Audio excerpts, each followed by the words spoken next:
Chapter 33. "You find such homely-looking meat bags, don't you?" Chronos said to Balta, gesturing at the children. "You should work for me instead of your bleeding heart. Much more money in it." "Call off your tiny bits," Balta waved at the swarm of little bots. "They're here for their own business. I have 120 kilos of ore to trade." After a tense moment, the swarm wordlessly receded a pace or two, and Chronos stepped forward.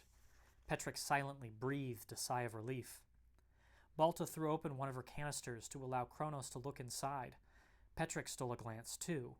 The ore was dark, dark black, and flecked with crystals of brilliant yellows, blues, reds, and greens. It was beautiful. It dazzled even in the low light. "Only 120?" Chronos said, peering into the containers. "Such small amounts. You should stick to peddling with your own kind. Trace, if he's still alive." "Trace has been dry for 6 trips," said Balta. She put her hands on her hips. "So has everyone else, Chronos. So cut the slood. You want my 120 or not?" "That'll get you 5 grams. 5? Chronos smiled a metallic smile. "That's the rate." "Last month you gave me 8 grams for 100. "Last month being the operative phrase. Authority attention has increased over the past week or so. I'm sure you understand." Balta gritted her teeth, but it was a gesture of futility. "Fine," she said. Chronos waved to his little minions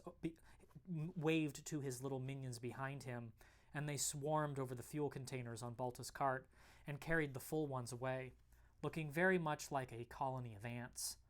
Chronos, meanwhile, arrived at Haber, and he narrowed his eyes, his face contorting into what must have been an expression of surprise. "You," he said, "you are synthetic?" "I am," Haber said, nodding. Chronos skittered around the other android 360 degrees, ending back up at Haber's face. "I'm not familiar with your make and model," Chronos said. He then skittered back down the line toward Petrick and stooped to look at Clark, who was diligently standing at Petrick's feet. The dog growled at the insect-like android, and Petrick picked him up.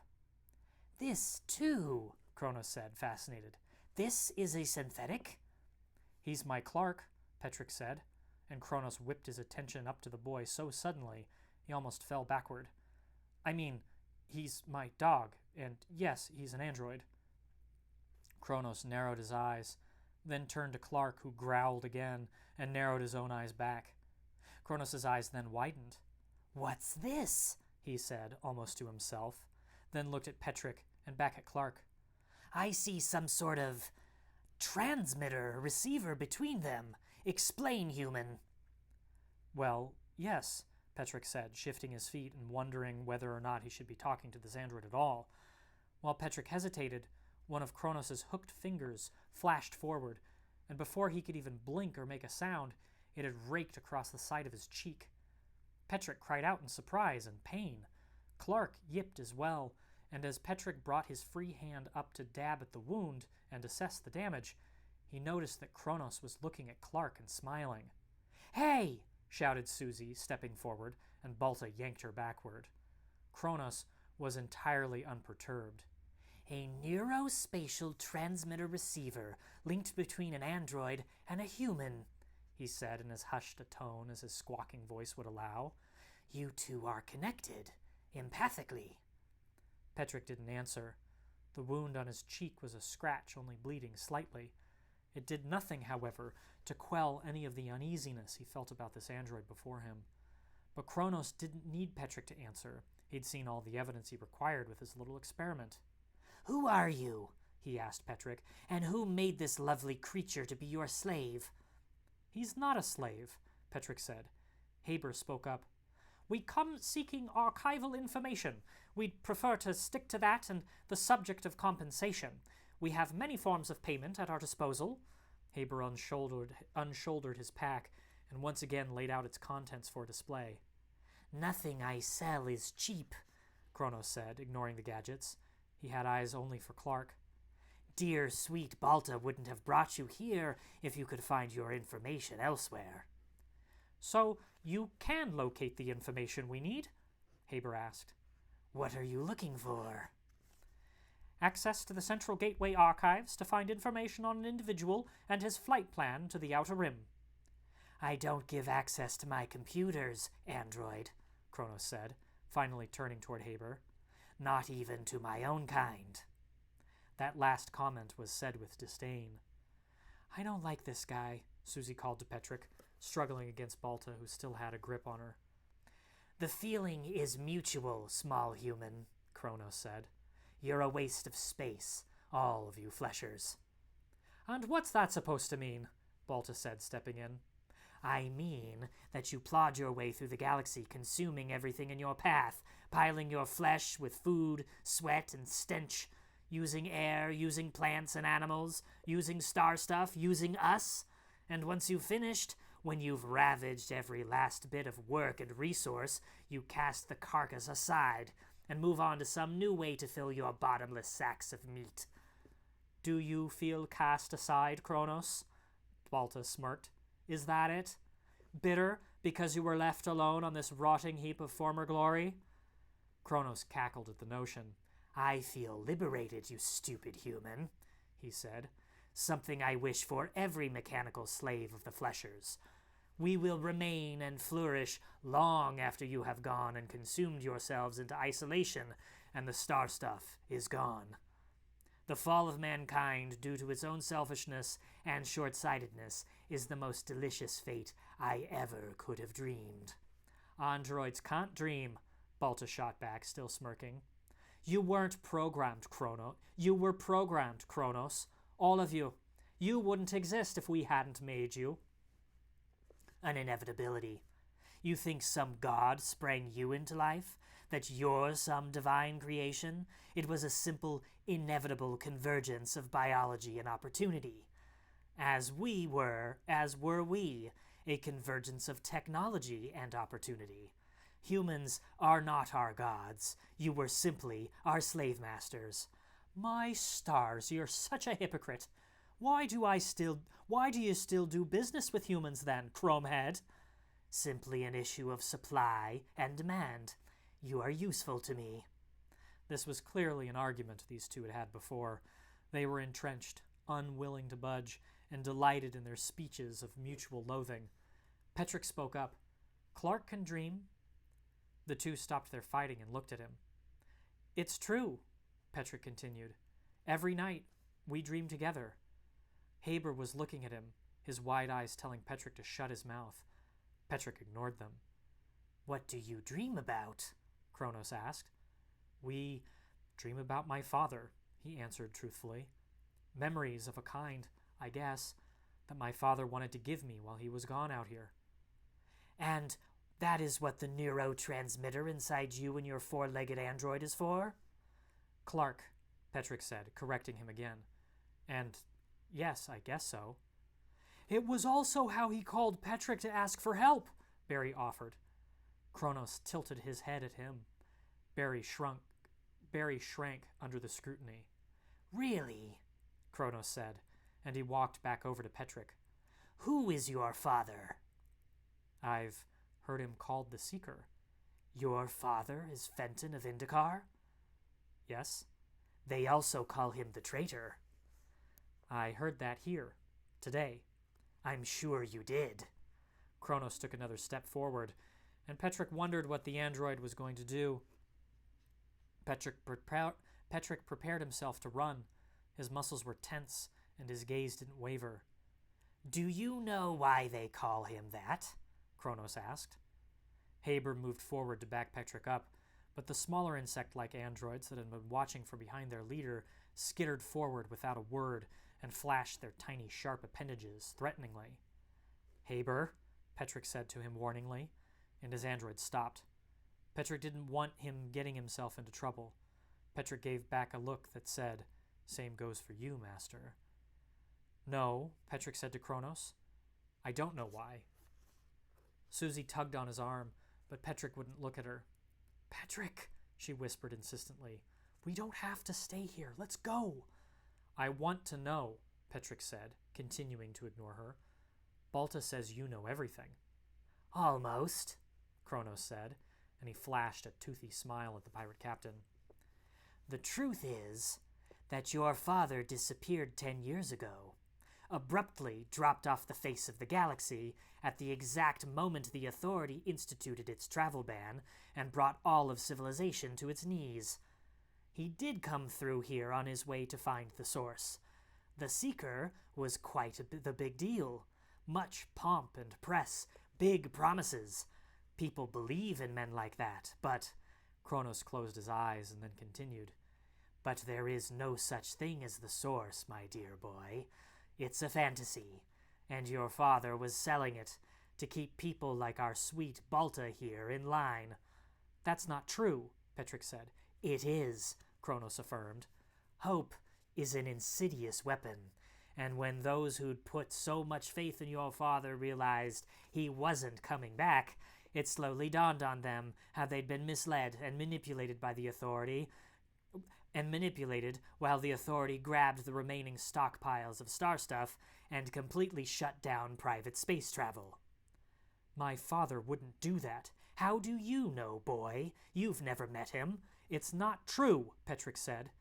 His voice was small, but he was beginning to shake. You don't know him. But you do? In dreams you share with your dog? Chronos cackled obnoxiously. That's right.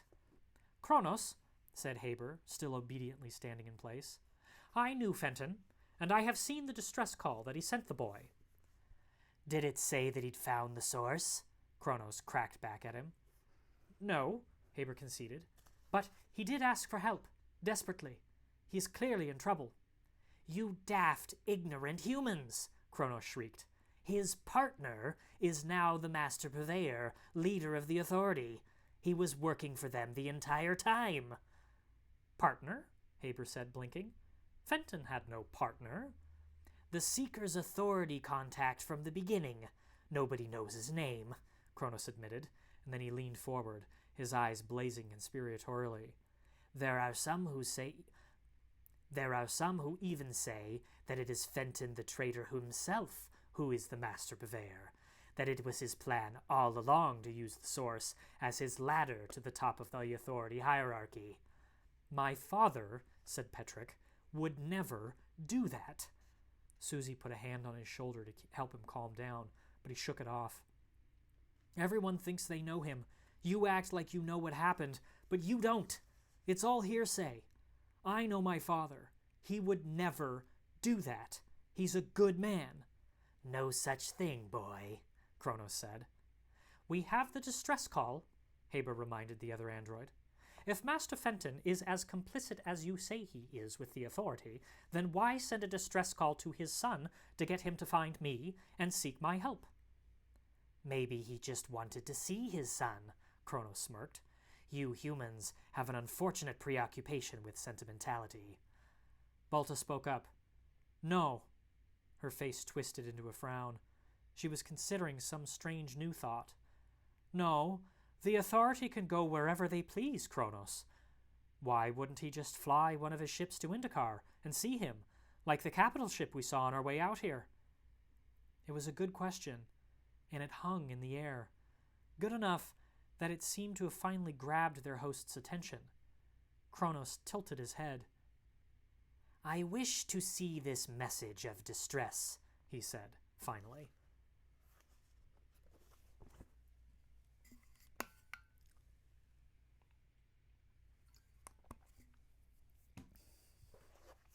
Chapter 34. He hated her and what she represented. He hated the way that she stood so upright, so perfectly collected and measured. He hated the flashes of golden skin that he could see beneath her ornate armor. He hated the faint scent of Starstuff that clung to her like an aura, even though she hadn't touched stuff in nearly 10 years. He knew she hadn't. He'd seen to it. But mostly, he hated her for her dramatic flair. She flaunted what he covetously kept to himself. She had naturally what Slink tried so hard to manufacture artificially.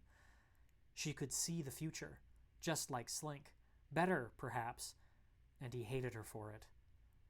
On cue, as it always was with her, General Plata's wristcom twittered the moment she stepped into the Master Purveyor's hollow chamber, which was glittering with the multitude of stars that were constantly projected feature of the sanctuary. Slink watched the imposing general dart her eyes to read the short message and then flick them back up to the Master Purveyor, who stood several paces ahead of them. Plata stood at least 1.5 feet taller than each of the two men, who were full size. Slink's wristcom beeped a second after hers, which drove his hatred even deeper. Always a step behind. He looked at his fresh companion and worried perhaps it had been plucked from development too soon. But what else could he do? "Welcome aboard, General," the Master Purveyor said without turning around. "You have news?" Slink asked her acidly. "In fact, I've just now received word from one of my embedded contacts," she said. In fact, like she hadn't planned it meticulously. Slink could have strangled her with his bare hands. He wondered if she'd sensed that coming, if she was still sensitive enough, even after all these years of being denied the stuff. The Master Purveyor turned around to address her, and he smiled. "At your leisure, then, General," he said. She straightened herself even further. "The runaways have been spotted in the pirate colony. My embed is following them." "Excellent," said the Master Purveyor. "Master," said Slink, catching the Purveyor's eye, "shall I maneuver the fleet to intercept on the other side of the wall?" "No," said the Purveyor, turning back around to gaze out the viewport surrounding the command deck. The brown mass of the wall was so much soup swirling around them. "I have another idea." And that's the end of chapter 34. All right, you guys. That's it for today. We'll pick up tomorrow, chapter 35. We have just about 100 pages left, which is crazy. It's really flown by. It really has, right? At least it does seem to me. Anyway, yes, we will pick up tomorrow. Actually, no, not tomorrow. I'm going to take the weekend off again, as per usual. So we'll be back on Monday. Same time, same place on Monday. And chapter 35, we'll see what's going on with Chronos, whether or not they're going to be able to convince him to help them figure out where Fenton went next. And the Authority is coming. They have a secret agent. And we'll see what that's all about. Next week, I hope everyone has a wonderful, wonderful weekend. Thank you so much for watching and listening. And I'll catch y'all on Monday. Bye.